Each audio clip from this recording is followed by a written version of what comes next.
Já cá estamos de regresso, de novo a abrir portas do consultório nesta segunda-feira, início de semana. De resto, esta semana tenho o privilégio de estar por aqui no Porto Canal, neste consultório para o receber também e tentar dar uma ajuda no que à saúde diz respeito. Esse é um dos principais objetivos, sempre foi, do nosso consultório no Porto Canal.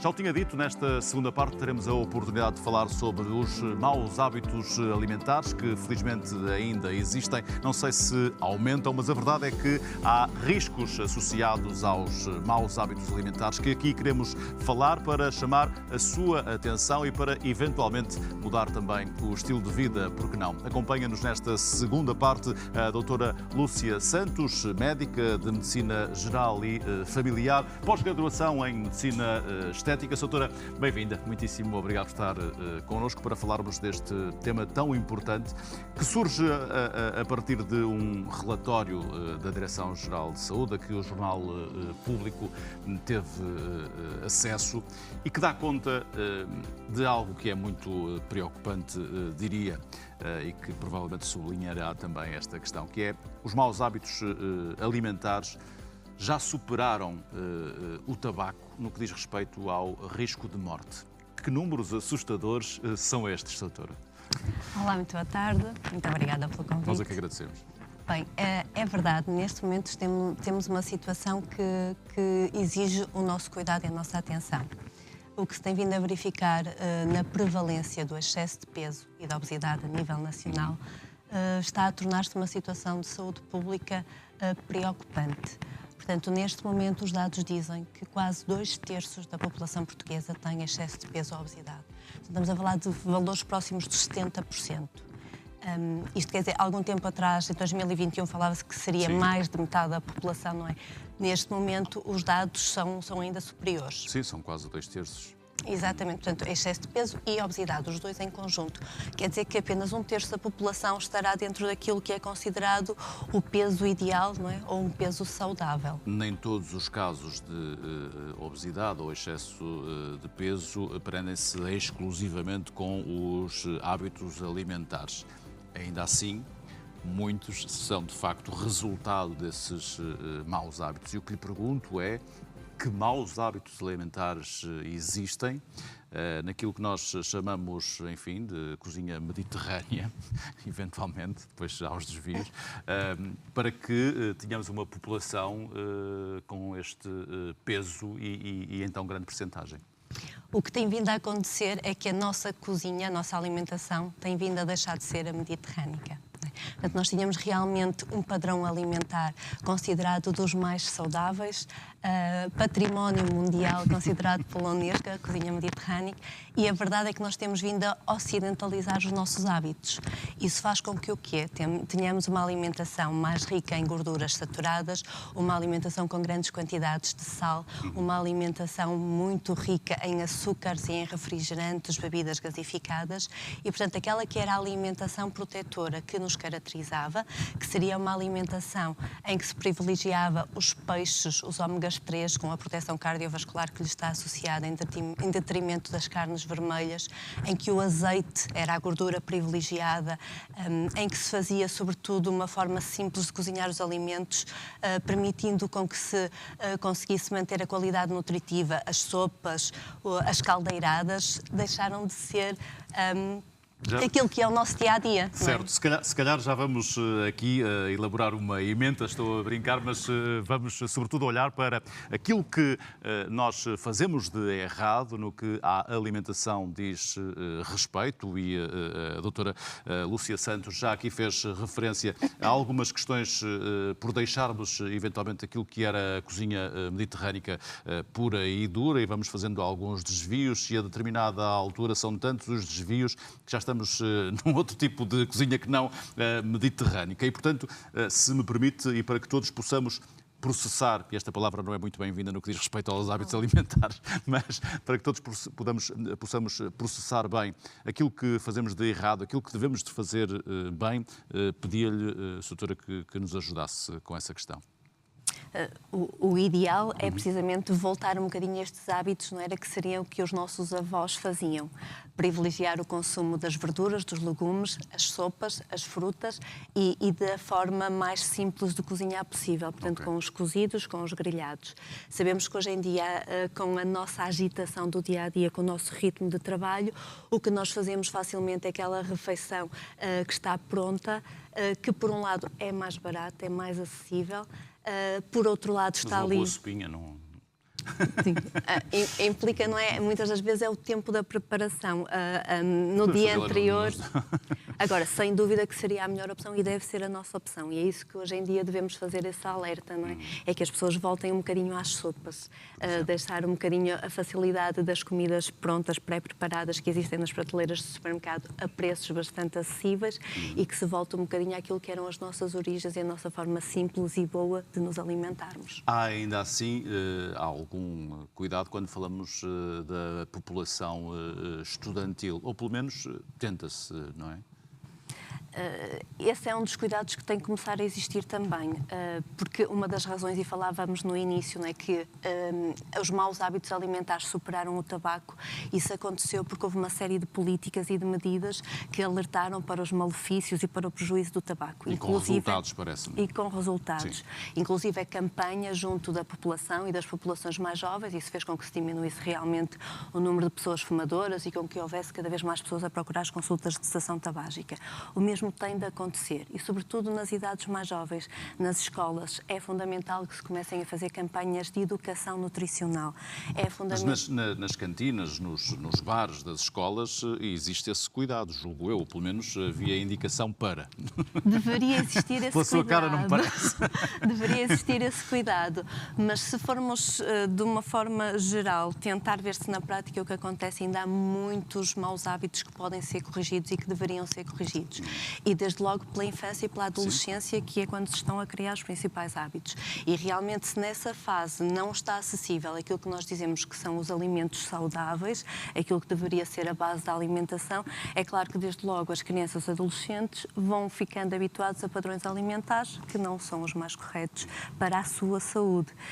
E, portanto, era fundamental rever, haver legislação mais rigorosa nas escolas e eu acho que também, por outro lado, mesmo em termos de publicidade, procurarmos um bocadinho mais fazer literacia para a saúde, utilizando a comunicação social para mostrar a importância dos alimentos saudáveis na saúde da população. Da mesma forma que se fez com o tabaco, fazê-lo também com a alimentação. Porquê que, e dir-me-á mediante também a sua experiência, porque é algo que eu tenho alguma dificuldade em compreender, porquê que as pessoas já obesas se mantêm num padrão de alimentação e que nós facilmente vemos em vários locais, num padrão de alimentação que lhes continua a causar esses mesmos problemas? Ou até a aumentá-los, naturalmente. Há pouco o Ricardo dizia-me muito bem que nem tudo o que é excesso de peso e obesidade é dependente de atitudes comportamentais e da alimentação. E é verdade, nós hoje em dia sabemos, e com base em literatura científica, 40% até 60% do excesso de peso e da obesidade é uma questão genética. E, portanto, quanto a isso, há muito pouco a fazer. Sim. Da parte há genética, trabalho, há prevenção, isso. Mas... Portanto, nós temos, e realmente temos que ter o pilar da alteração comportamental, o pilar da alimentação, mas realmente a parte genética não temos ainda como contrariar. E isso faz com que muitas das vezes as pessoas entrem num ciclo de desmotivação, porque percebem, e é realmente verdade, eu tenho pessoas na consulta que me dizem: "Oh, doutor, eu estou lá em casa e eu como o mesmo que o meu marido. E o meu marido, até cometendo menos excessos do que eu, consegue estar com uma capacidade de saúde, um bem-estar físico diferente do meu. Eu engordo até com o ar." Ouve-se muito isto. E às vezes nós próprios, profissionais de saúde, somos um bocadinho injustos e incorretos porque dizemos, e havia muito preconceito: não é verdade, não pode ser. Esta pessoa tem que ter realmente ali maus hábitos alimentares. Está a enganar-me de alguma forma no que diz respeito à sua alimentação. Exatamente. E a verdade é que existe esse metabolismo mais lento por causas genéticas e que faz com que perpetue, porque realmente... Mas existem formas de combater também, apesar de genéticos. Existem, e felizmente hoje em dia temos medicação, portanto terapêutica farmacológica, com excelentes resultados para o controlo do peso, para a melhoria das condições que ajudam com a alimentação, com a alteração do comportamento alimentar e com o exercício físico, a conseguir uns resultados, ganhos em saúde e perdas de peso muito significativas. É claro que tudo isto tem que estar associado, mas às vezes para quebrar realmente esse padrão dos maus hábitos alimentares, que uma pessoa vai sentindo sempre, por mais que eu faça, por mais que eu tenha, as outras pessoas até ao meu lado conseguem mais do que eu, acabam por ficar no comodismo de manter, já que assim já que eu vou tentando e não vou conseguindo, acabam por ficar um bocadinho perpetuados essa alimentação que não é a mais correta. Mas haverá casos, e que também a doutora conhecerá, em que não há nada de genético, há um conhecimento da doença, porque é uma doença, perdão, e há a manutenção dos hábitos alimentares menos saudáveis. Enfim, é uma doença como outra qualquer, as pessoas às vezes não ligam às doenças e mantêm-se num padrão que não lhes faz bem. Mas não há falta de informação, julgo. Eu acredito que não há falta de informação, sobretudo daquilo que é a alimentação saudável e não saudável, que é a alimentação adequada e daquilo que são maus hábitos alimentares. Acho que há, sobretudo, falta de informação das consequências. Acho que aquilo que estamos aqui hoje a conversar, que se calhar não é do conhecimento da população geral, que neste momento os maus hábitos alimentares ultrapassam o tabaco em risco de morte, ultrapassam o tabaco em número de anos de vida perdidos. Eu acho que esta sensibilização das consequências não estão ainda claras na população. A população vem procurar-me ainda à consulta, que eu faço de perda de peso, de obesidade, por questões estéticas. Em Gondomar, certo? Por questões estéticas. Isso às vezes preocupa-me, e o que eu faço ali muito o trabalho na consulta é desmistificar um bocadinho que aquilo que eu estou preocupada em fazer, mais do que os resultados na balança, é provocar ganhos em saúde. Certo. Portanto, a pessoa vem procurar por questões estéticas, mas aquilo que eu procuro, às vezes não é preciso perder uma grande quantidade de peso e nós conseguimos logo melhorias muito significativas do ponto de vista cardiovascular, do ponto de vista renal, do controle da hipertensão, da diabetes. E as pessoas não têm essa noção. Mas essa é a questão, é que o excesso de peso por si só, enfim, é mau, mas poderiam viver bem com isso. O problema são as doenças associadas à obesidade, não é? E estamos a mexer em diversas áreas da saúde, certo? Sim. E isso aí há falta de conhecimento. Há falta de conhecimento de associar o excesso de peso e a obesidade. Então vamos sublinhar agora, aproveitar para quem nos vê para não cair neste problema. Há hipertensão, há diabetes mellitus tipo 2, associar também a fatores de risco cardiovasculares, o risco aumentado para ter um infarto, o risco aumentado para ter um AVC. Portanto, são questões de saúde, todas elas diretamente relacionadas ao excesso de peso e à obesidade. Mesmo a patologia renal, alguns tipos até de cancro estão diretamente relacionados com estas questões. E isso eu acredito que a população não esteja sensibilizada. Fica já então aqui sublinhada essa questão. Quando vão à consulta no que diz respeito ao peso, é apenas e só por uma questão estética ou eventualmente procuram, e há pouco estava-me a falar disso, normalmente por questões estéticas e depois a doutora que, enfim, tem essa preocupação, ou as pessoas já têm também um bocadinho esta preocupação? São ainda muito poucas as pessoas que vêm procurar por motivos de saúde específicos. Muitas das vezes vêm porque tiveram um evento grave, após um infarto cardíaco, e aí sim foram já motivados e incentivados a perder peso e a importância disso, e sofreram diretamente no próprio corpo consequências de um problema de saúde grave. A grande maioria vem ainda por questões puramente estéticas. E agora que se aproxima o verão e a praia, mais ainda. Doutora, que conselhos podemos deixar ficar para que possamos, enfim, contribuir com uma pequena parte, é verdade, mas contribuir para inverter estes números do risco de morte associado aos maus hábitos alimentares? É fundamental procurarmos de novo a nossa dieta mediterrânica, voltar um bocadinho a cozinhar de forma mais saudável, mais natural, privilegiar... Se temos tempo para ver... enfim, um ou outro programa no Porto Canal, aproveitem também para cozinhar, na verdade. Sem dúvida, não é? sem dúvida. Okay. E podem fazer as duas coisas ao mesmo tempo. Ao mesmo tempo, em simultâneo. Certo. associar esta mudança no padrão alimentar ao exercício físico, é fundamental. Procurar ajuda diferenciada. Volto a reforçar que neste momento nós temos terapêuticas farmacológicas que ajudam muito nestas questões. Embora, e comemorou-se este ano os 20 anos da obesidade enquanto doença em Portugal, fomos pioneiros nisso, há muito ainda a fazer. Estas terapêuticas não são ainda comparticipadas e isso é um senão, um entrave grande ao seu tratamento.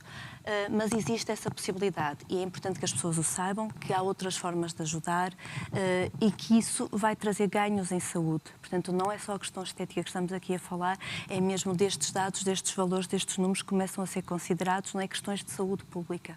Nem mais. E quem quiser mais ajuda pode naturalmente também consultar a doutora Lúcia Santos, que nos acompanhou nesta segunda parte e a quem muito agradecemos todos os esclarecimentos e, enfim, em forma de alerta também para quem nos acompanha. Até uma próxima oportunidade e muitíssimo obrigado. Estamos já a fechar a segunda parte, o tempo por aqui não passa, voa, estamos a fechar a segunda parte já do programa de hoje, deste consultório. A altura para fazermos de novo um curto intervalo, mas com a promessa de regressarmos daqui a pouquinho para a terceira parte do programa de hoje.